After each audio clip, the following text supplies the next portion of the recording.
Gym itu buat orang goblok. Tapi yang punya double digit T, dia nge-gym. Goblok nggak dia? Gym itu bukan cuma untuk gedein otot doang, bro. Karena ketika kita sedang melakukan gerakan angkat beban, kita itu dituntut untuk bertahan sama tension beban itu sendiri. Jadi ketika kita beratkan, keberatan itu kita kan harus disuruh nahan, bro. Ya kan? Nah, ketika kita disuruh nahan, sirkulasi darah di otak kita tuh berjalan dengan lancar banget. Gitu. Ini namanya mind muscle connection gitu. Jadi sebenarnya nge-gym itu bukan cuman gerakan yang katanya kayak diayun-ayun, didorong-dorong gitu kan. Enggak, itu sama aja kita ngelatih otak kita gitu. Otak dan otot kita dilatih untuk sinkron dari repetisi pertama sampai akhir. Berarti bukan buat orang goblok dong? Bukan, yang ngomong mungkin yang goblok ya. Karena dia nggak tahu apa yang diomongin. Iya. Jadi asal nyeplos aja. Jujur, gym itu butuh konsistensi, bro, dan disiplin. Benar. Dan nggak semua orang bisa achieve badan kayak kita, bro. Karena kan kita lihat beberapa banyak kali orang yang udah nge-gym sekian lama badannya nggak jadi karena nggak konsisten. Jadi gue bilang, dan juga banyak, bro, petinggi-petinggi teman-teman gue yang punya pangkat nge-gym semua, brother. Iya, yang punya pangkat, yang punya duit, ya kan, itu pasti nge-gym semua. Untuk mencapai umur panjang, langkah pertama itu adalah masa otot ya, bro? Yes, betul. Lu ada berapa gym yang lu manage, bro? Yang di manage sekarang ada 9 ya. Wih, lu punya 9 gym, bro? Iya, sekarang ada 9. Lu manage sendiri ya itu, bro? Manage. Jadi kalau orang yang mau join sama saya, ya lu as a finance. Oke, kasih merek lu, bro, biar orang-orang tahu. Apakah dengan kardio saja tanpa angkat beban itu cukup, brother? Sebenarnya suplemen ini masih worth it atau orang bisa membentuk badan tanpa suplemen at all? Dark side suplemen industri itu mereka itu sebenarnya tidak pernah atau tidak mau membuat marketnya itu jadi pintar. Yang merusak fitness industri atau industri kebugaran itu adalah para binaraga atau bodybuilding yang dikontrol sama brand. Uangnya Pak Ray yang segitu banyak kan nggak berlaku. Kalau uangnya bisa beli otot, dia lebih berotot dari gue, coy. Nah, sekarang untuk orang masuk ke dalam industri bikin gym ini, bro, apakah sudah black ocean seperti industri skincare kita bilang, ataukah ini lautnya masih menarik? Orang yang ibaratnya nggak suka nge-gym, itu resiko kematiannya itu menjadi sepele. Salah satunya lantai kamar mandi. Lu sebagai sesama pengusaha, owner tempat gym nih, bro. Kalau gym ini sebenarnya bisa buat semua kalangan, bro. Kan bukan cuma buat orang kaya doang. Sedangkan kita kan harus invest di kesehatan gitu, bro. Sama seperti kita investasi di bidang finansial ya. Kesehatan pun juga sama. Kita invest kesehatan ini sedini mungkin supaya waktu nanti kita berumur bisa nikmati. Benar. Kaya plus sehat, bro. Yes. Benar, karena kalau kaya teman sakit, gimana nikmatin kekayaannya? Buat teman-teman yang mau memulai bisnis di dunia gym, ada do and don'ts-nya atau tips apa, bro? Badan bagus, itu jadi status sosial baru kan. Lu itu sangat lengkap. Duit banyak, badan bagus, ya kan? Mobil bagus. Mobil bagus, ya kan? Kelemahan lu itu cuma lu punya asam lambung doang. Kira-kira suplemen apa yang memang untuk orang yang mau bentuk badannya aja supaya kelihatan fit, kelihatan sehat? Menurut bro sebagai seorang praktisi, apa yang bagus untuk kalau Yo guys, balik lagi hari ini kita kedatangan top of mind. Cibro di Instagram yang number 1. Siapa lagi kalau bukan Bro Canggih Fit? Tepuk tangan dulu dong. Thank you nih Pak Ray udah diundang. Gimana, bro, kabar lu sekarang? Lu sibuk apa, bro? Masih seperti biasa aja, masih fokus di industri kebugaran karena memang fokusnya di situ impor, build gym, ya kan, masih ngajar juga gitu. Nah, sekarang kita kan jadi sama-sama owner gym nih kita nih, bro. Gue kaget sebenarnya, gila. Ini gokil sih. Pak Ray ini gue akuin, gue bukannya ngejilat ya, gue jarang muji orang, tapi gue lihat dia ini tipe orang yang konsisten dan jago dia. Jago main catur, jago bisnisnya, ya kan? Main caturnya gue akuin jago ini orang. Ya, itulah. Jam terbang itu dibutuhkan. Betul, makanya. Nggak bisa teori doang. Bener, makanya duitnya double digit T dia. Nah, sekarang kita masuk ke core, bro. Kan kita ini berdua sama-sama orang yang olahraga, kita jaga badan kita, kita nge-gym rutin juga. Kita masuk ke suplemen, bro. Yes. Ya. Menurut lu sekarang, bro, sebenarnya suplemen ini masih worth it atau orang bisa membentuk badan tanpa suplemen at all, bro? Masih worth it. Jadi begini, suplemen itu kan sekarang pembisnis suplemen di Indonesia itu semua ngeluh sejak era 2000, pokoknya pasca Covid ya. Mereka ngeluh industri kebugaran itu standingnya itu gila-gilaan. Kenapa industri suplemen itu turun? Gitu. Ya, mereka pastinya menyalahkan saya ya. Ini tukang review suplemen tuh. Karena saya selalu berpikir ada di posisi saya terdahulu gitu. Saya tuh dulu sangat-sangat salah berpikir, cara mengira kalau suplemen itu kebutuhan yang wajib. Karena memang dark side suplemen industri itu mereka itu sebenarnya tidak pernah atau tidak mau membuat marketnya itu jadi pintar. Jadi yang dia usahakan adalah masuk gym untuk belanja. Sedangkan saya masuk gym untuk belajar.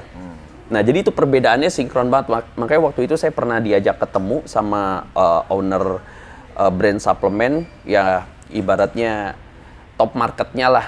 Dia nanya, Bang, kita tuh sekarang penjualan turun. Saya bilang memang pasti turun. Karena lo memaksakan semua anak gym itu pakai suplemen. Sedangkan nggak semua anak gym itu membutuhkan itu. Makanya saya bilang, iyalah Bang, kita kan mau berteman nih, jadi jangan senggol-senggolan. Saya bilang nggak mungkin.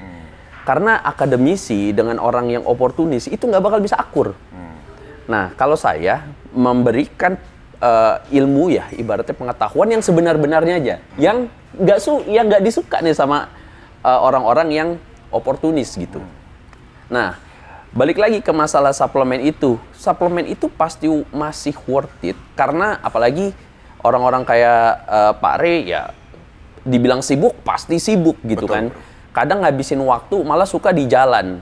Nggak sempet makan. Ya kan gimana cara kita mencukupi kebutuhan protein harian orang-orang seperti Pak Rey yang fitness antusias. Jadi level fitness Pak Rey itu bukan dari level fitness yang newbie gitu. Betul. Semakin tinggi level fitness seseorang, kebutuhan protein hariannya kan semakin banyak juga. Nah, gimana caranya kita mau makan terus, sedangkan nggak ada waktu gitu. Nah, disitulah sebenarnya suplemen itu ngebantu orang-orang kayak Pak Rey gitu. Nah, menurut Bro, untuk follower-follower kita Bro, kan kebanyakan orang yang pengen nge-gym ini bukan untuk supaya jadi kayak yang bodybuilder yang kekar, ekstrim, suplemen apa yang kira-kira cukup lah, seperti badannya seperti saya, yang nggak mau terlalu besar, juga nggak terlalu kecil, tapi yang pas gitu, tapi tetap masih kelihatan ototnya.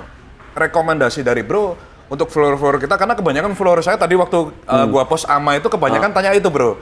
Kira-kira suplemen apa yang bukan untuk bodybuilder ya Bro ya, memang untuk orang yang mau bentuk badannya aja supaya kelihatan fit, kelihatan sehat.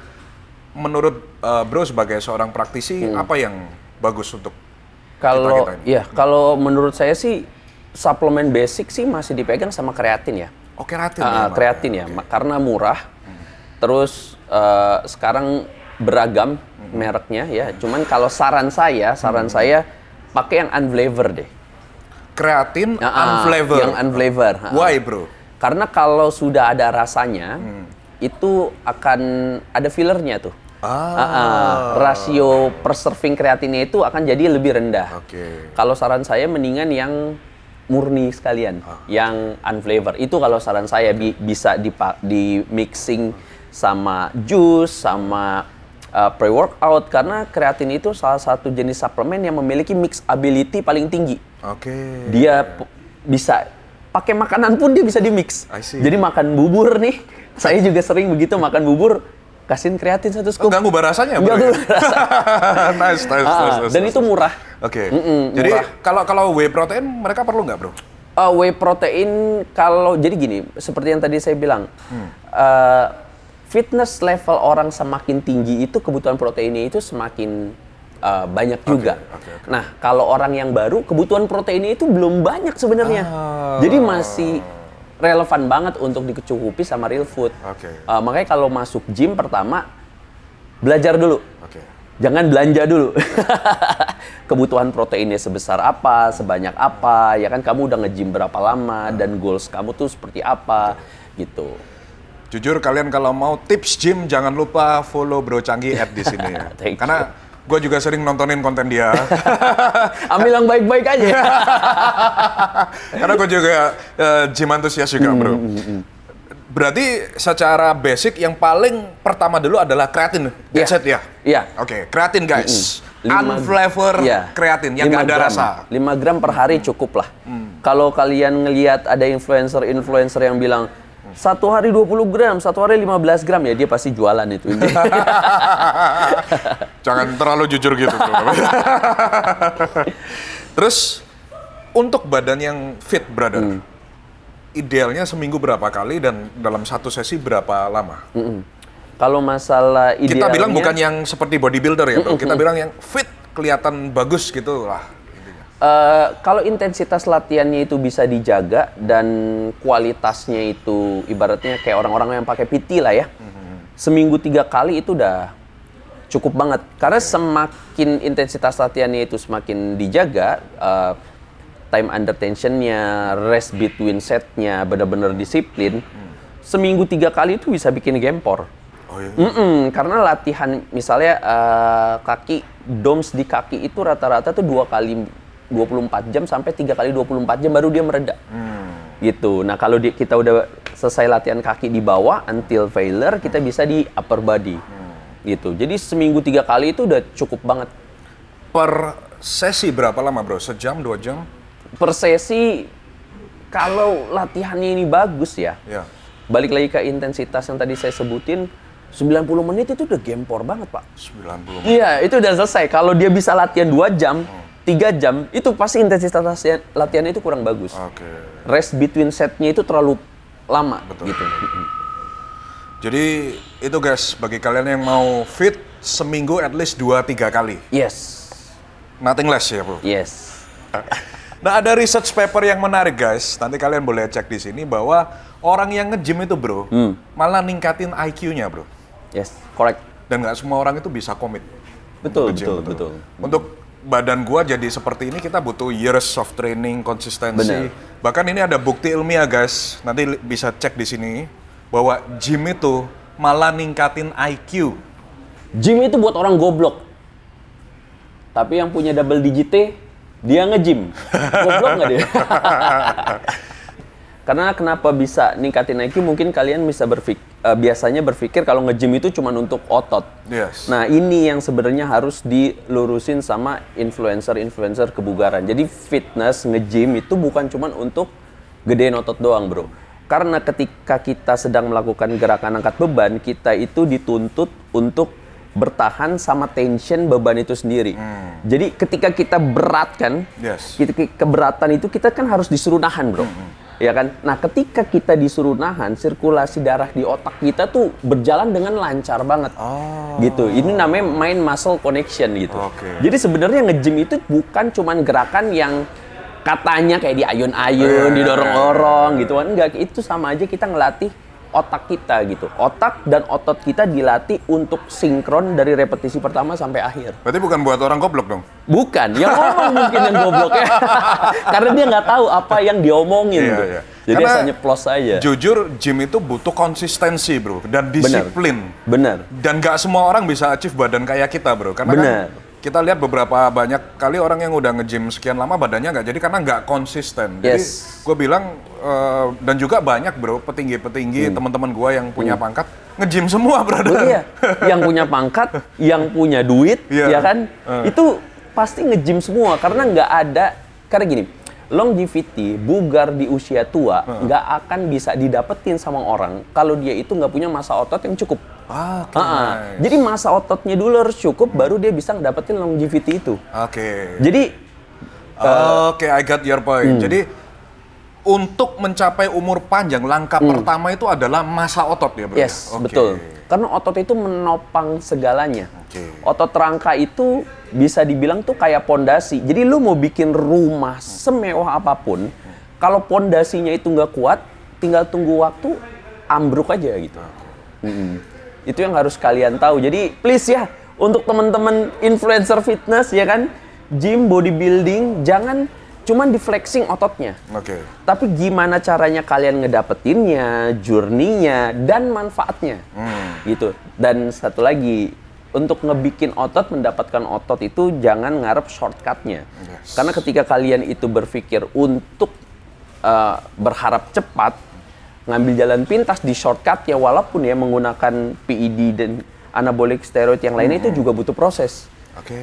Jadi cuman orang yang nggak tahu cara kerja anabolic steroid atau PED yang lainnya yang berpikir pakai steroid itu nggak butuh proses. Itu pasti memerlukan proses. Day by day dia juga melakukan hal yang sama gitu. Cuman manfaat sehatnya yang tadi dia Pak Ray bilang masalah IQ, karena menggunakan anabolic steroid itu ngebikin orang jadi bego malah. Oh, malah jadi bego. Jadi bego, jadi lemot. Jadi untuk mengatur emosionalnya ya, itu jadi rendah banget. Oke.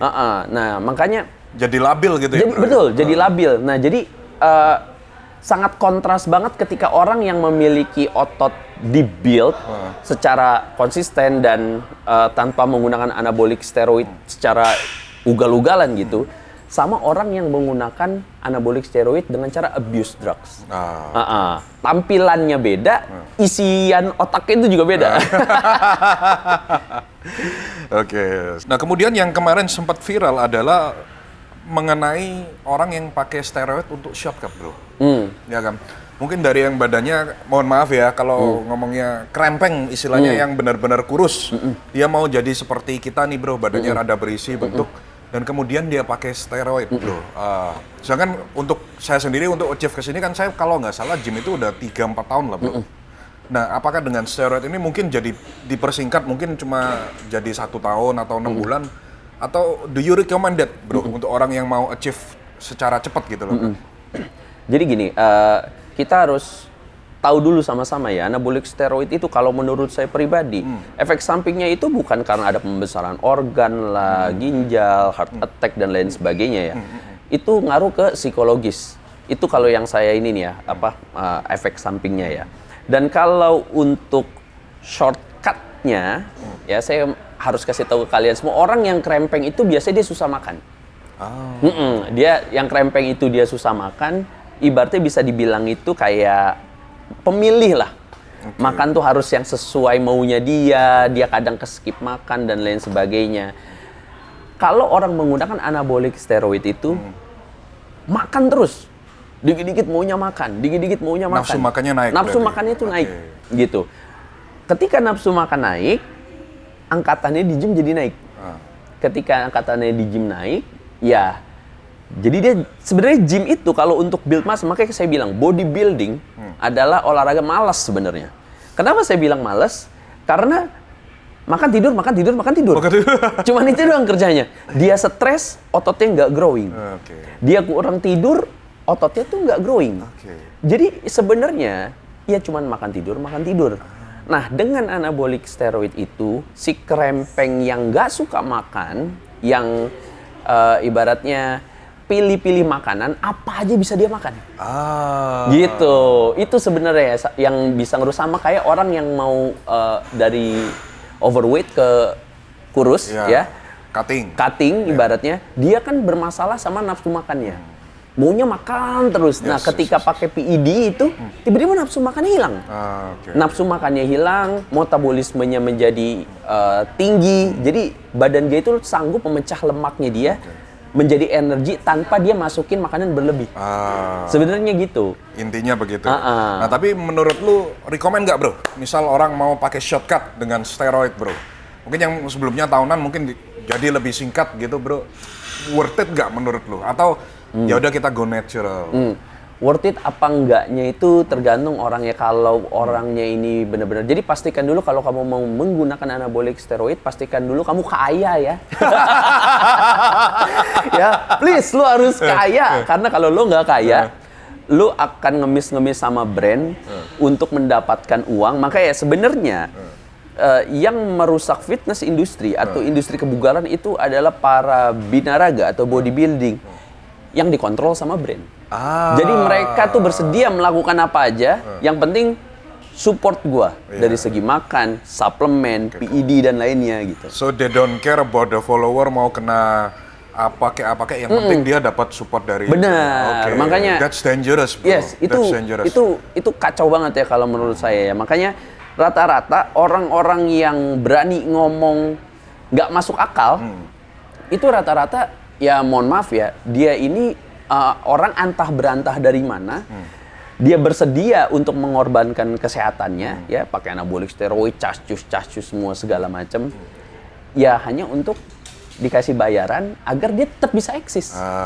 Jadi sebenarnya dia dibudakin sama ego dia sendiri, gitu. Makanya kalau dibilang worth it apa enggak, kalau kamu sudah kaya, nah ini beda lagi ceritanya. Worth it. Itu bisa dibilang worth it, karena ketika kamu sudah kaya, kamu bisa mencari ilmu dari banyak sumber. Kamu bisa mencari coach dari banyak sumber gitu. Dan kamu bisa membeli protokol-protokol yang ibaratnya yang harus dibeli. Karena gini, kalau kalian berpikir anabolik steroid itu mahal, kalian itu salah. Anabolik steroid itu murah. Yang mahal itu ibaratnya kalau anak-anak sekarang bilang ancillaries-nya, penunjangnya. Anti efek sampingnya. Anti efek sampingnya betul. Gitu kan. Gue sempat ditawarin soalnya. Iya, itu sebenarnya. Dan walaupun kamu pakai itu, tidak akan bisa membuat efek samping yang utama tadi yang saya bilang itu ke masalah psikologis, itu berkurang. Itu nggak. Kalau dia bilang ada kalau pakai ini nanti nggak begini, nggak ada. Karena ketika kamu bilang anabolik steroid itu nggak ada efek sampingnya, kamu masih ada di fase itu. Kamu belum bisa berhenti. Contoh misalnya seperti ini. Kalau kita mau nasihatin orang rokok, mau sampai budek kayak gitu, kamu juga nggak bakal kita bisa membuat dia ini jadi sadar gitu. Tapi ketika orang ini sudah selesai merokok, pasti dia baru ngerasa, oh iya ya, gue sekarang udah selesai ngerokok, gue lebih chill, paru-paru lebih enteng gitu kan, lebih bisa ibaratnya ngendaliin. Kan kalau orang ngerokok kan abis makan dia kan resah, asem banget ya kan. Nah ketika dia sudah berhenti, ketika orang sudah berhenti menggunakan anabolik steroid, baru dia bisa cerita. Oh ternyata kehidupan rumah tangga sih biasanya. Kehidupan rumah tangga gue sama istri nggak jadi sering ribut. Karena rata-rata just info untuk kalian semua, banyak banget atlet yang cerita ketika dia mau prep dia pasti pisah tinggal sama istrinya, sama anaknya. Karena emosinya itu luar biasa. Mereka di depan kamera aja ya cuman enggak kok santai, padahal mah ya di belakang high tension gitu. Cuman mereka nggak berani ngomong aja. Udah buka rahasia. Terus ini bro, gue kok yang deg-degan nih ya ngundang dia ya. Dia yang ngomong ya guys. Lucu ya bro ya, ketika gue ngepost konten gym bro, ataupun pedal or whatever tentang wellness, orang itu selalu ngomong gym ini olahraga buat orang kaya bro. Jadi malah di komen itu kadang adu nasib bro. Nah gimana menurut lu, pandangan lu sebagai sesama pengusaha, owner tempat gym nih bro, kalau gym ini sebenarnya bisa buat semua kalangan bro, kan bukan cuma buat orang kaya doang, sedangkan kita kan harus invest di kesehatan gitu bro. Kalau ngomongin masalah invest kesehatan, nah ini Pak Ray jagonya nih. Kalau menurut saya semua orang itu harus nge-gym, balik lagi ke masalah investasi kesehatan. Pak Ray lah, saya tanya nih, investasi itu paling bagus itu dilakukan di saat kita bangkrut, ya kan? Atau di saat kita tuh lagi stabil ekonominya. Tentu jelas saat kita stabil. Nah, begitu pula pas saat nge-gym. Rata-rata orang mau investasi kesehatan itu di saat umur dia itu udah mau sunset atau di usia senja, 50 ke atas. Jadi udah terlambat ya? Nah, bisa dibilang itu udah terlambat, bisa dibilang itu juga enggak juga gitu. Kalau bisa dibilang kenapa nge-gym itu buat semua orang? Karena memang semua orang tuh butuh itu. Betul. Gitu. Dan sekarang di era yang sekarang nggak ada alasan lagi kalian itu untuk nggak nge-gym. Karena triliuner nge-gym semua. Dan sekarang kalau kalian bisa lihat, nggak cuman anak muda doang yang nge-gym. Nah, karena apa? Mereka itu mendambakan namanya longevity. Karena gini, harapan hidup orang yang nge-gym itu menjadi lebih panjang. Betul. Dan resiko akan kematiannya itu menjadi nggak sepele. Setuju bro. Nah, gua pernah baca research papernya ini bro. Nah, iya. Orang yang ibaratnya nggak suka nge-gym, itu resiko kematiannya itu menjadi sepele. Salah satunya, ya lantai kamar mandi. Musuh utama ya. Musuh utama gitu. Yang bisa, kok bisa ya? Yang harus kita pikir kok bisa ya? lantai kamar mandi yang sehari-harinya itu dipijak bisa ngebunuh lansia sebanyak itu gitu. Betul. Karena sebenarnya yang salah tuh bukan lantai kamar mandinya. Si lansianya ini, pondasinya ini udah sangat-sangat rapuh. Mereka nggak invest di kesehatan mereka. Yes, karena untuk kalian tahu aja ya, kalau orang yang punya masa otot itu cukup, respon dia akan sesuatu yang mendadak, itu menjadi sesuatu hal yang biasa. Ya, kayak contoh lah, Pak Ray lagi jalan. Pernah kesandung kan? Yes. Ya kesandung ya karena ototnya cukup, ya kesandung aja biasa. Langsung balik normal lagi Langsung balik jalannya. normal Iya. lagi. Nah, beda lagi sama orang yang tidak memiliki masa otot yang cukup. Oke. Jadi itulah resiko kematian itu menjadi sangat sepele untuk orang-orang lansia yang nggak punya masa otot yang cukup. I see.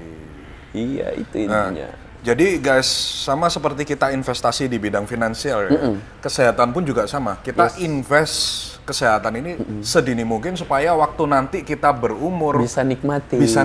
Benar. kaya plus sehat, bro. Yes. Benar, karena Kalau kaya temen sakit, gimana nikmatin ya, kekayaannya? bener. Betul. Ya ujung-ujungnya kekayaannya buat bayar rumah sakit. Oh iya, rumah sakit. Itu nggak enak. Iya. Yang namanya kita bayar rumah sakit itu menurut saya ya, itu sesuatu hal yang nggak adil. Kenapa saya bilang sesuatu hal yang nggak adil? Kita nggak bisa nawar. Iya, bro. Iya. Bill berapapun, lu telan tuh. Gitu. Nyawa lu di sono, bro. Nawar, bro. Iya, makanya. Dan kita tuh nggak bisa nawar gitu. Dan kita itu biasanya bayar dulu baru kita bisa tahu. Dan walaupun kita bisa tahu, kita keluarin estimasi yang biasanya lebih dari estimasi ini. Betul. Makanya kalau orang udah sakit itu sebijak-bijaknya orang mengatur keuangan, kalau dia sudah sakit itu bakal jadi orang yang sangat konsumtif. Pasti keluar aja Pasti terus. keluar terus. Betul. Bener, itu bahaya banget sih. Makanya gym itu bukan olahraga mahal. Jangan dianggap sebagai olahraga mahal, tapi anggaplah sebagai investasi for yourself ya. Yes. Untuk kita sendiri. Karena nanti ketika kita tua, yang nikmatin kesehatan ya juga kita sendiri, bro. Iya, bener. Karena gini ya, kalau kalian itu ke dokter, ketemu dokter yang ibaratnya benar-benar paham, pasti kalian disuruh resistance training. Olahraga angkat beban, pasti emang disuruh nge-gym. Nah, gue juga sebenarnya udah coba semua cabur, bro. Semua cabur gue coba, bro. Tapi menurut gue yang paling berdampak itu memang angkat beban, bro. Setuju. Dan kalau pertanyaan dari kebanyakan follower, bro, ini tadi gue buka ama kan, apakah dengan kardio saja tanpa angkat beban itu cukup, brother? Enggak. Untuk investasi kesehatan ya kita Enggak cukup. Kenapa saya bilang resistance training ini olahraga gym ya, olahraga paling komplit? Karena dia bukan cuman ngelatih otot jantung aja. Dia melatih semua bagian tubuh yang diperlukan untuk bugar di usia tua. Kayak tulang, dia latih. Jadi orang yang nge-gym itu masa tulangnya itu pasti lebih padat dibandingin orang yang nge-gym. Juga ya, bro? Sampai ke tulang. Dan sedangkan tulang beda sama otot. Kalau otot itu bisa dikuatkan dalam waktu 3 bulan, 6 bulan. Kalau tulang itu kan lama. Nah, kalau orang resistance training itu nggak cuman nguatin otot doang. Jadi dia nguatin tulang juga. Nah, dan ketika kita nge-gym itu, kita tadi melawan gravitasi yang saya bilang, kita bertahan di tensionnya beban itu, aliran darah itu sangat lancar ke otak. Yang ngebikin otak kita itu jadi nggak ada brain fog gitu. Jadi nggak ini ikut, ilmu gitu. baru. Berarti ternyata gym itu juga mengurangi brain fog ya? Iya, jadi nice. Nah, cuman beda lagi kalau si orang yang nge-gym itu pakai steroid. Nah, manfaat itu semua, itu beda cerita, nggak bakal dapet tuh, terkhusus untuk yang di otak. Oke. Jadi guys, menjawab pertanyaan Floor tadi, karena tadi ada yang tanya di komen box gua, bro. Dia nggak suka angkat beban, sukanya kardio doang, bro. Renang, lari. Nggak bisa, harus disertai angkat beban, guys. Kalau mau sehat. Iya, nggak bisa denial. Ini tuh nggak bisa denial. Nggak bisa denial. Karena seluruh orang, jadi waktu pas viral kasus yang gym goblok itu, viral banget kan itu. Ada beberapa orang konglo ya yang ngubungin saya. Salah satunya kan Pare juga. Mereka ngubungin saya itu cuman ajarin saya mau nge-gym. Cuman saya nggak tahu mulainya dari mana. Karena semua dokter saya menyarankan saya untuk nge-gym. itu konglo coy. Hotelnya banyak. Tapi memang waktu konten viral gym itu goblok bro. Sebenarnya kan teman-teman gue yang berpangkat istilahnya punya posisi, banyak yang merasa mereka tersinggung bro. Gue nggak tahu itu game of attention atau keceplosan atau nggak apa. Tapi mereka tersinggung karena mereka kan seakan-akan dibilang orang yang goblok, padahal untuk mereka mencapai posisi itu kan ya bukan orang bodoh lah, mereka ini orang pintar bro. Uangnya Pak Ray yang segitu banyak kan nggak berlaku. Kalau uangnya bisa beli otot, dia lebih berotot dari gue coy. Good point. Karena Jadi uangnya tuh nggak laku gitu. Betul. Uangnya tuh nggak laku. Dia tuh harus melakukan itu berulang-ulang dengan effort yang nggak main-main, ya kan? Dia menjaga kedisiplinan itu dengan waktu yang lama. Gitu. Dan terus tiba-tiba ada anak kemarin sore ibaratnya goblok-goblokin dia gitu kan.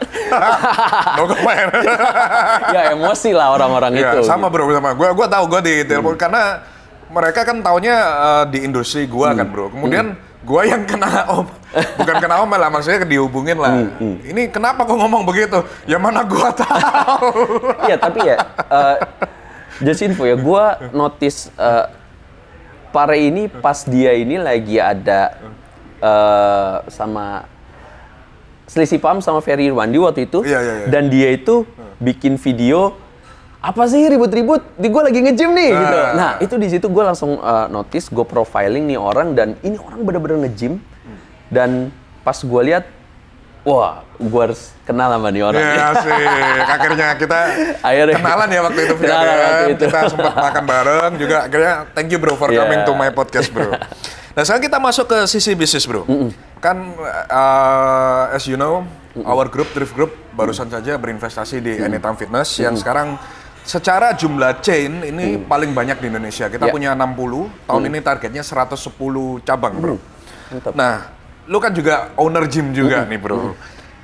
Banyak orang pengen berusaha di dunia gym bro. Seperti mungkin ngeliat lu sukses di industri gym. Mungkin buat teman-teman yang mau memulai bisnis di dunia gym, ada do and don'ts-nya atau tips apa bro? Karena kan banyak teman-teman ini yang mungkin passion-nya beda-beda bro. Mungkin kalau gue kan passion-nya di dunia investment atau financial. Tapi kalau ada orang yang passion-nya di dunia gym dan dia pengen buka gym seperti yang ada di kolom komentar tadi, what tips yang bisa bro kasih ke mereka, do and don'ts-nya itu apa gitu? Ya kalau menurut saya, kalau mau bisnis di industri kebugaran terkhusus untuk jadi gym owner, jangan tanggung. Karena jangan tanggung ini gimana maksudnya? Iya, jangan tanggung karena gym itu bisnis modelnya itu dia saling kanibal.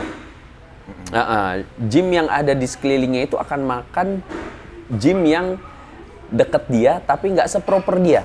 Winner takes all berarti. Yes, winner takes all, dan yang ngebikin marketnya itu menjadi nggak stabil, bahkan cenderung ke toxic adalah price war. Setuju, brother. Nah, price war itu yang ngebikin market di gym itu yang ibaratnya nggak punya peluru yang banyak, itu berdarah-darah banget. Jadi saran saya mendingan properin dulu, dan kamu harus lihat dulu sebelum buka gym, lihat kompetitor sekitar. Jadi Pak, nomor satu lihat kompetitor sekitar. Iya, bro. lihat kompetitor sekitar. Proper gym itu budgetnya berapa, brother, kira-kira? Rata-rata sih ya, kalau mega gym saya sekarang lagi buat di Binjai itu cukup proper 1.200 meter. Wih, 1.200 meter, brother. Itu menurut saya 4M cukup lah. 4M cukup ya? 4M cukup, itu untuk tapi satu kalau yang misal bro, gym. di kota bro, misalnya bukan di area yang kayak Binjai ya, mungkin di area Jabotabek bro. Kira-kira the proper budget untuk mereka bikin gym yang bagus itu berapa bro? 4M menurut udah saya cukup, udah cukup banget. Udah cukup banget gitu, udah cukup banget. Ya memang budget ini cukup aneh ya untuk orang-orang sekelas Pak Ray. Pasti berpikir, "Hah, murah banget satu ini." Iya bro, gitu. gua kaget bro. Itu yang dipikirin sama DC juga, karena saya ada proyekan juga sama dia. Berapa kita bikin Sama Om Deddy ya? ini 1.200 meter bro. 3,5 sampai 4M. Serius lo? Iya, karena kan kita kan semua kan alatnya itunya kita impor sendiri. Lu punya hulu dari hulu sampai hilir. Dari hulu bro. sampai hilir kan Beda, kita ini kan ya, kita kontrol semua, kita ambil semua di situ. Jadi kalau menurut saya itu aja. Cuman jangan takut buka gym. Semakin banyak gym di area situ, itu sebenarnya semakin bagus karena komunitasnya udah terbentuk. Nah, Jadi malah jangan cari tempat yang nggak ada gymnya ya berarti? Iya. Malah kalau ada gym banyak di sini misalnya tak, lu ikutan masuk di sana, bikin yang proper ya? Iya, bikinnya lebih proper karena kan kita kan makanin yang ada di situ tuh. Ini winner takes all. Iya, winner takes all. Emang kalau bisa dibilang emang kejam sih ya. Kejam sih ya. Cuman ya mau gimana ya bisnis gitu kan. Iya. Kita bukan badan amal. Benar. Sorry itu saya ya bro. Benar, kita bukan badan amal. Kita bisnis memang tujuannya cari profit guys. Benar. Jadi kalian harus punya mindset jangan bilang oh orang ini kejam jahat enggak. Kita bukan badan amal, kita bisnis. Bisnis has to profitable kan bro. Dan malah sekarang saya tuh concernnya malah bangun gymnya tuh di daerah sekarang. Kenapa saya lebih pilih Binjai dibandingkan Medan gitu kan walaupun jaraknya cuma 1 jam gitu kan itu ada reasonnya tersendiri gitu. Malah saya itu masih ibaratnya sangat yakin gitu bisnis yang ada di daerah bisnis gym ya itu untuk balik modal 2 tahun 3 tahun itu masih 2 easy tahun banget. berada. Iya, easy banget. Okay. Karena rata-rata orang yang di daerah itu dia itu nggak tahu ngabisin uangnya itu di mana, gitu. Karena ya nggak ada hiburan juga mereka di sana. Dan sedangkan gym ini lagi hype banget dan badan bagus itu jadi status sosial baru kan saat ini. Betul bro. Jadi ya mungkin bisa dibilang ya contoh ya, lu itu sangat lengkap, duit banyak. Badan bagus, ya kan? Mobil bagus. Mobil bagus, ya kan? Kelemahan lu itu cuma lu punya asam lambung doang. Nah sekarang lu ada berapa gym yang lu manage bro? Yang di manage sekarang ada 9 ya. Wih, lu punya 9 gym bro? Iya, sekarang ada 9. Lu manage sendiri ya itu bro? Manage. Jadi kalau orang yang mau join sama saya, ya lu as a finance. Oke, kasih merek lu bro biar orang-orang tahu. Ada Central Fitness, ada Workout Fitness gitu. Jadi kalian kalau mau gym, ketemu Bro Canggi di merek-merek itu ya? Iya. Walaupun sebagai owner Anytime Fitness, beda market. Beda market. Anytime Fitness itu kan jatuhnya mega gym ya? Mega gym, ya. Kalau kita itu lebih cenderung ke beauty gym. Oh, yang kecil-kecil tapi ya, gitu. Karena kita tahu ya. Ya betul-betul, segmen kita berbeda bro. Kita kalau jadi pembisnis tuh harus tahu diri. Ya. Jangan ngelawan gajah loh. Ya betul bro, jadi kita nggak berkompetisi at all. Karena segmennya beda. Di tempat lu sekarang per bulan berapa bro? 300.000, 350. Oh ya, murah. Beda segmen memang. Beda segmen. Nah sekarang untuk orang masuk ke dalam industri bikin gym ini bro, apakah sudah black ocean seperti industri skincare kita bilang, ataukah ini lautnya masih menarik untuk? Wah masih menarik, tapi tergantung lokasinya. Back again to location ya? Iya, kalau lokasi, jadi gini, market di kota besar itu cenderung udah padat sekali ya. Bisa dibilang hampir oversupply. Bisa di dibilang, kota besar ya. Tapi nggak menutup kemungkinan juga. Jadi gini, market gym itu sebenarnya itu cuman radius 3 km maksimal dari tempat tinggalnya. Gitu. Contoh misalnya nih Pak Ray, ada gym kayak Istana tapi di Bekasi, dikasih gratis. Nggak mungkin juga mau datang. Nggak mungkin. Nah iya, jadi gym itu paling the best banget 3 kilo sampai 2 kilo dari domisilinya dia. Seandainya dia di perkotaan, mungkin dia pulang kantor, dia nge-gym. Gitu, harus ada reason-reason itu. Itu yang ngebikin market gym itu sebenarnya untuk jadi oversupply-nya itu rada lama. Gitu. Jadi back again to position dan masih belum black ocean ya lu masih bilang? Belum. Masih belum. Oke, tadi kan do and don'ts-nya. Kesusahan bisnis gym yang paling utama, bro. Aduh. Price war. Itu price war itu price war ya. Price war itu I think almost in every industry sih itu bro, kalau jadi, price war. Jadi mau nggak mau kadang kita tuh berpikir kita jangan berpartisipasi sama price war. Jadi kita maintain quality tapi harga kita tetap oke, ini strategi yang kita terapin di bisnis padel kita sih. Dan kalau gym itu yang harus kita kuatin itu dari segi personal trainernya. Karena kalau untuk masalah equipment, semua orang itu bisa niru. Dia pakai alat apa tuh? Dia pakai apa? Kita beli, kita samain juga. Tapi kalau untuk dari SDM itu sulit. gitu. Personal trainer. Iya, dan sedangkan pendapatan dari fitness center, gym, boutique gym sampai mega gym itu dari personal trainer. Exactly. Karena value-nya itu yang saya pernah bilang 1:7 sama regular member. Gitu. Jadi regular member 7 orang keluar itu nggak masalah dibandingkan 7 orang yang pakai PT itu keluar semua. Pecah kepala gitu.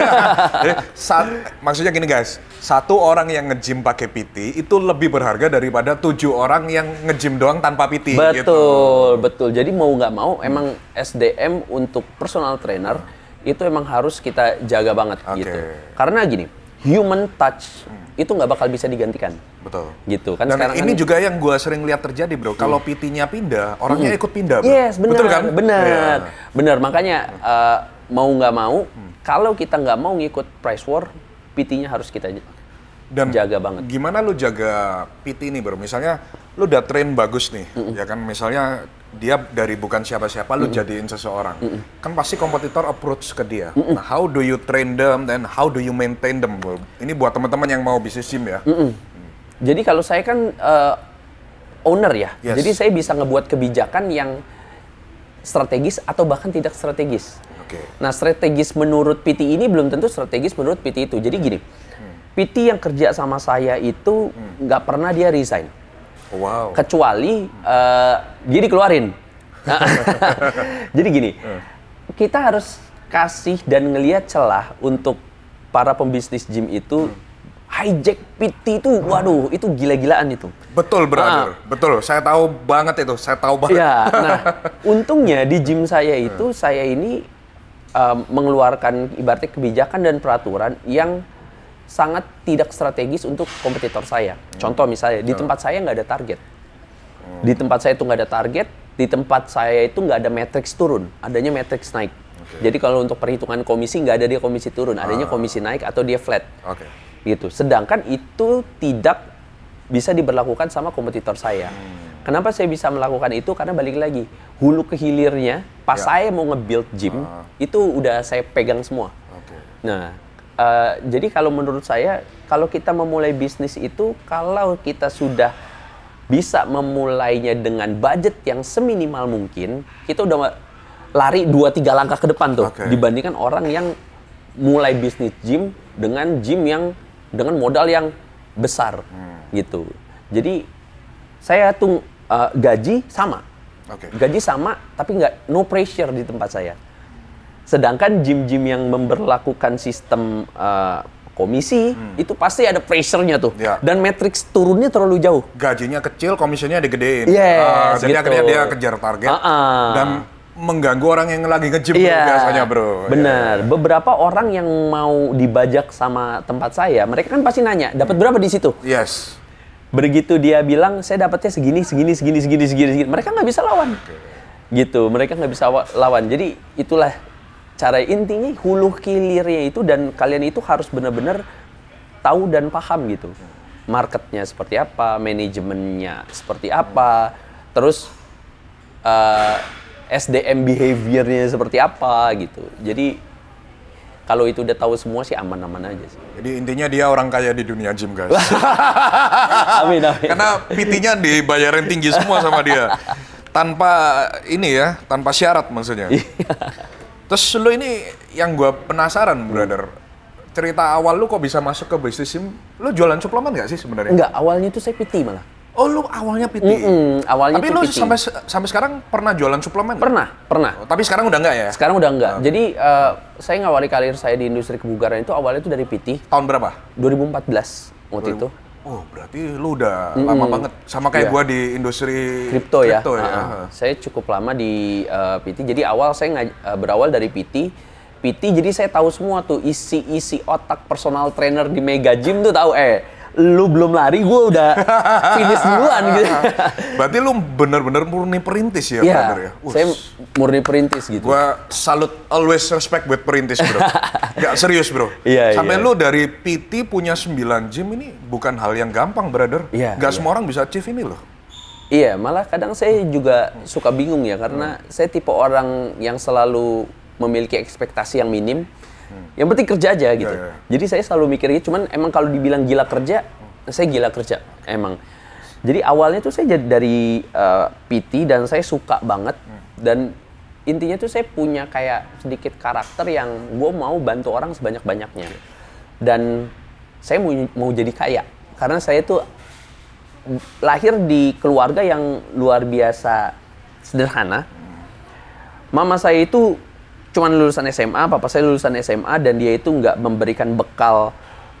Kan kalau orang yang punya orang tua pengusaha atau berpendidikan tinggi, mereka tuh bisa ngasih kiat-kiat. Betul, kisi-kisinya cara menjadi pengusaha. Iya, kalau saya kan nggak ada. Jadi yang saya lakuin itu saya cuman gue mau bantu orang, ya gue jadi PT aja. Gue suka olahraga, gue jadi PT. Dan yang ngajarin saya bisnis, ngajarin saya gimana caranya kita dealing sama orang, itu klien-klien saya dulu.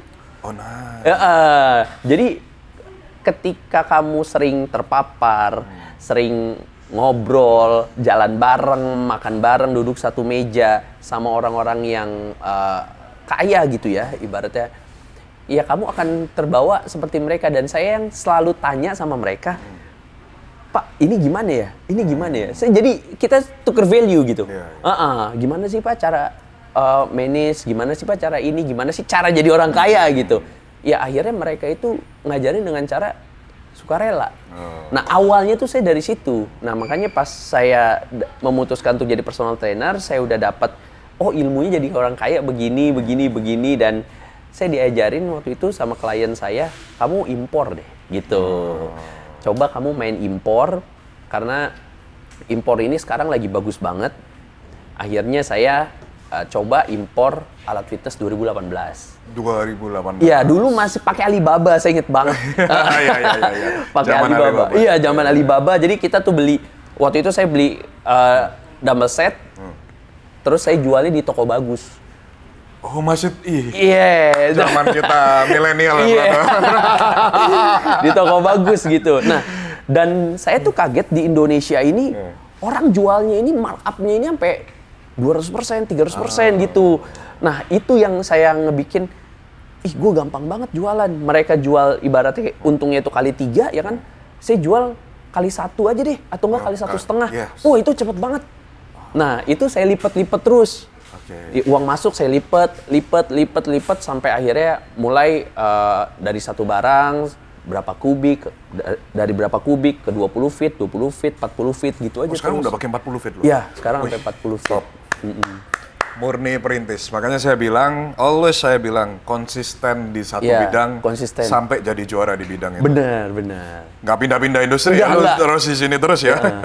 Untuk memanage, oke lah, kita ngomong bukan yang ngambil franchise seperti Anytime ya. Kan ada beberapa gym yang modelnya tipenya franchise. Lu sendiri manage 9 gym itu sendiri. How do you manage gym yang segitu banyak dengan manajemen sendiri, bro? Orang kan pasti tanya-tanya how to scale up bisnis. Karena yang paling utama, bisnis itu harus bisa di scale up, bro. Nah, ketika lu manage 9 gym ini, gimana caranya, bro? Jadi yang pasti kalau untuk manage 9 gym, di klub itu harus ada leader klub. Dan di atas leader klub itu ada manager. Cuman kalau yang saya pakai sistemnya itu district manager. Makanya operasional cost saya itu rendah banget. Karena manajernya itu 3 cabang megang 1. Jadi saya tuh punya 3 manajer saat ini, jadi nggak banyak manajer. Ya caranya itu ya kita tuh, kalau yang saya dapat insight dari Andrew Susanto itu, manage satu tier di bawah lu, perhatikan mereka lebih. Nah jadi mau nggak mau ya orang-orang yang satu tier di bawah saya untuk manage gym itu harus saya maintain terus. Sejahterakan. Benar, harus saya maintain terus, dan controlling itu penting sih. Terutama controlling, controlling itu gimana lu penting. kontrol 9 gym ini? Nah, untungnya orang tahu itu saya yang punya. Jadi orang tuh sering komplain. Kalau ada komplain masuk ke saya, komplainnya tentunya komplain. Jadi gini, dari 9 cabang itu kan pasti kan akan banyak komplain yang masuk, dan kita memilih komplain itu juga kita harus waste. Jangan semua komplain kita ambil semua. Betul. Yang harus kita perhatikan itu masalah komplain kelembapan udara. Itu perlu banget kalau ada komplain, kebersihan itu perlu banget, sama keramahan, kedisiplinan. Karena kan bisnis gym ini kan sebenarnya kan pelayanan. Exactly. Jadi kalau ada komplain itu biasanya yang parah banget masuk ke Instagram saya. Langsung DM lo ya? Iya. Asik. Bang, ini begini, ini begini. Saya cuma screenshot kasih ke grup. Gitu. Saya screenshot kasih ke grup. Saya udah menyediakan SOP ke semua tim saya. Jika semua ada komplain yang parah, kalau kita menerima komplain yang parah, selesaikan dengan kata maaf dulu pertama. Setuju. Jadi minta maaf dulu. Setuju. Gitu kan. Karena maaf itu kan murah ya. Murah, mudah, gampang banget. Sorry ya bro ya gitu. Sorry kak gitu. Itu selesai gitu. Jadi intinya tuh sebenarnya controllingnya itu. Sekarang lu kan udah jadi owner 9 gym, bro. Ada rencana buka ekspansi ke bisnis lain atau stick di gym? Mungkin lu mau buka lapangan padel, enggak. Ya itu sama wellness center atau gimana? Kan sekarang padel lagi menjamur, bro. Lu tertarik atau stick in the gym, bro? Enggak. Jadi awal juga kan waktu itu kan jadi beberapa kali saya juga ada dapat tawaran ya. Jadi ketika kita memanage bisnis kita itu di China itu kadang suka kasih info. Ini yang lagi booming nih. Kayak waktu itu zaman-zamannya Pilates, alat Pilates terutama. Ya, zaman-zaman Pilates saya lumayan dapat tuh hype-nya, momentumnya. Dan padel ini saya nggak mau. Saya nggak mau ikut-ikutan. Kalau dibilang alasannya, pokoknya saya nggak mau aja gitu. Dan yang sekarang lagi saya mau manage itu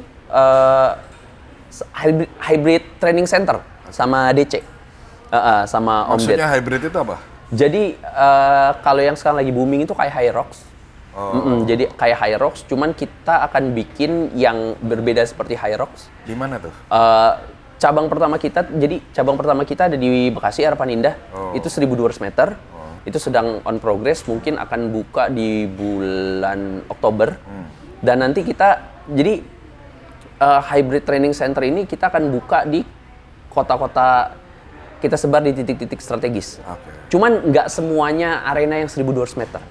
Nah itu yang lagi kita kembangin sama Om Ded.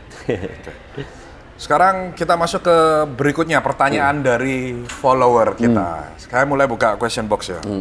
Yang pertama bro, ini dari cewek. Cewek ini kan takut kalau nge-gym, badannya jadi kekar, terus mohon maaf buat dadanya mengecil bro. Jadi kelihatan lebih maskulin. Nah mungkin buat cewek-cewek yang mau nge-gym, jaga kesehatan, gimana bro advice-nya bro? Karena kan itu mitos yang paling umum ya. Kalau mereka nge-gym, kelihatan maskulin, terus buah dadanya menjadi kecil. Kalau buah dada kecil itu beneran ya. Itu bukan mitos karena kan mayoritas isinya payudara itu ada lemak. Itu kalau mereka latihan misalnya leg apa juga bisa memperkecil? Nggak ngaruh. Cuma kalau dia latihan chest saja berarti Enggak juga. Jadi itu gimana? Intinya itu cuman masalah dimakan aja. Kalau dia defisitnya itu terlalu banyak dan body fatnya rendah, karena kan kita kan nggak bisa memilih mau mengecilkan, mau mengambil fat untuk diolah menjadi energi di bagian mana. Exactly. Ya kan. Jadi mau nggak mau ya buah dadanya ikut kecil. Gitu. Tapi kalau mereka itu maunya tuh curvy aja gitu kan, defisit kalorinya jangan terlalu banyak gitu. Dan cewek itu lebih tricky dibandingkan cowok karena cewek itu harus memaintain asupan good fatnya gitu. Jadi kalau cowok nih dia ilangin karbonya ya kan, atau dia sedikitin karbonya, dia ilangin fatnya atau good fatnya itu nggak masalah. Tapi kalau cewek nggak bisa. Berarti memang kalau untuk cewek untuk mencegah hal itu terjadi adalah menjaga kalorinya ya berarti. Iya, makan yang banyak guys. Benar, menjaga kalori dan menjaga asupan good fatnya, lemak baiknya. Bisa diambil dari alpukat, olive oil, kacang-kacangan gitu. Nah oke, ini pertanyaan yang bagus ini bro. Baiknya makan sebelum gym atau makan setelah gym? Tergantung goalsnya. Tergantung goalsnya, tergantung jamnya. Tergantung intensitasnya, karena gini, ini pertanyaan yang kelihatan sepele tapi ini bagus banget pertanyaannya dari Yohani Sayan. Bagusnya ketika gym ini perut sudah terisi atau kondisi perut kosong, jadi makannya setelah gym. Jadi gini, yang saya pahami itu bahan bakar otot itu namanya glikogen, dan glikogen itu bisa disimpan. Contoh misalnya kalau kamu itu malamnya itu kamu habis banyak makan karbohidrat, saya saranin paginya itu kalau kamu nge-gym pagi ya, paginya itu kamu nge-gym dalam keadaan perut kosong. Nggak akan lemes, tenang aja. Karena asupan karbohidrat yang kamu makan semalam itu masih tersimpan di badan kamu. Gitu. Nah, beda lagi ceritanya kalau kamu nggak ibaratnya fasted ya. Kalau fasted dan kamu udah fastednya itu sekitar 20 jam, saran saya makan dulu. Saran saya makan dulu, break fasted dulu, makan dulu, masukin, batalin dulu intermittent fastingnya, baru sekitar 1 jam sampai 90 menit kamu baru latihan. Tapi kalau untuk yang common bro, yang misalnya nggak fasting, better recommend dari bro apa? Makan dulu atau? Makan dulu dong. Tetap makan dulu baru gym? Iya, tetap makan. Cuman snacking aja kayak buah atau minum air kelapa juga oke, gitu. Yang penting isi dulu. Oke, sekarang kan yang lagi populer brother adalah peptide. Ya, lu sempat bahas kemarin gue lihat di konten lu ada peptide, HGH dan kelas-kelas yang sejenis lah. Menurut lu brother, should we buy it or not? Langsung straight to the point. Kita beli apa enggak nih? Kalau lo kaya beli. Yes. Hasilnya berarti langsung kelihatan ya itu ya? Sebenarnya ya kalau ngomongin masalah peptide, just info untuk kalian semua kayak HGH, GHKCU, Reta, ya. CGC, Ipamorelin dan sebentar sebelum kita continue, disclaimer on, not advice. Keputusan di tangan masing-masing, kita cuma sharing kita pendapat cuma opinion edukasi sendiri. aja. Betul, itu semua itu peptide. Gitu. Jadi HGH itu apa? Itu peptide. Ya kan CGC itu peptide, Reta itu peptide, GHKCU itu peptide. Itu semua golongan peptide. Yes. Kalau dibilang kalau beli apa enggak, kalau lo kaya, garis bawahin ya, di bold ya. Kalau lo kaya lo beli. Kalau lo kaya beli. Iya, karena sangat worth it berarti ya. Lo beli karena ya itu worth it. Tapi kalau lo nggak kaya jangan sentuh itu. Karena itu bukan tipe barang yang sekarang lo pakai, besok lo nggak pakai. Jadi bukan tipe itu. Jadi harus continue terus dipakai ya itu. Harus continue terus. Contoh misalnya kayak kita bilang yang paling gampang ini IU apa? Berapa IU tuh? Apa namanya itu? GHKCU deh. Iya, GHKCU. HGH. Ya kan kalau HGH, HGH itu efeknya itu baru kelihatan itu pas di atas 4 bulan lo pakai. Pakai rutin. Itu baru kelihatan. Kelihatannya itu apa, bro? Ototnya membesar atau semuanya semangat? Sih membesar. Semuanya sih membesar. Kalau HGH itu lebih cenderung ke badan sih ya. Lebih cenderung ke untuk build muscle, HGH. Golongan HGH lah, HGH kayak CGC, Ipamorelin dan lain sebagainya. Cuman kan ada beberapa side effect-nya gitu. Kalau HGH dia nambahin nafsu makan, kalau CGC dia nggak nambahin nafsu makan gitu. Ada beberapa efeknya. Cuman yang mau saya sebut yang nggak ngeri-ngeri sedap banget ya, GHKCU aja deh. Gitu. GHKCU itu untuk penyembuhan luka, untuk kulit dan rambut ya. Terkhusus kalau untuk kulit, untuk penyembuhan luka, pemudaran bekas jerawat, black spot, itu memang works itu gitu. Malah istri saya aja saya kasih semuanya tuh biar ini lo pakai. Jadi saya cuman suruh dia pakai Reta seminggu 2 kali, GHKCU sebelum tidur. Itu bedanya itu luar biasa banget. Sekali lagi ya, saya mengajarkan ini pengalaman aja gitu kan. Jadi ya saya pakai itu karena saya mampu. Kalau untuk kalian yang masih kurang ya kan, jangan sentuh itu aja deh. Disclaimer on sekali lagi. Keputusan di tangan masing-masing, bukan ajakan membeli atau menjual. Jadi kalau lu kaya baru worth it ya, bro? Kalau baru worth it. Kalau nggak kaya ya nggak usah lah, nggak perlu itu. Oke bro, kata terakhir dari seorang Canggih Fit buat orang-orang yang masih ngomong gym itu nggak penting atau gym itu aktivitas orang goblok, monggo silakan. Mau sampai kapan? Intinya mau sampai kapan kalian berpikir kayak gitu? Di era yang sekarang, untuk denial seperti itu, udah nggak bisa. Karena ilmu itu bisa ilmu informasi, ya kan, bisa kalian dapat tuh dari mana aja. Nggak bisa. Dan kita ini ya, kalau kita mau bersaing sama, nggak usah ngomongin negara luar lah ya, bersaing di dalam negeri sendiri. Informasi akan kesehatan, informasi dan kebutuhan akan kesehatan kita, itu harus kita cukupi dan harus kita tahu. Gitu. Informasi yang harus kita terima itu masalah kesehatan, makanan, proteinnya sebanyak apa di kebutuhan kita, karbohidrat sebanyak apa gitu kan.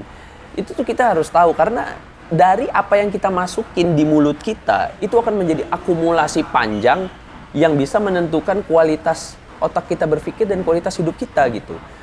Nah, kalau lu udah makannya lu udah bagus, dan lu tunjang dengan aktivitas fisik yang bagus, level kesehatan lu tuh udah tinggi, ya kan, harapan hidup lu udah banyak, lu bisa bersiap untuk bersaing gitu.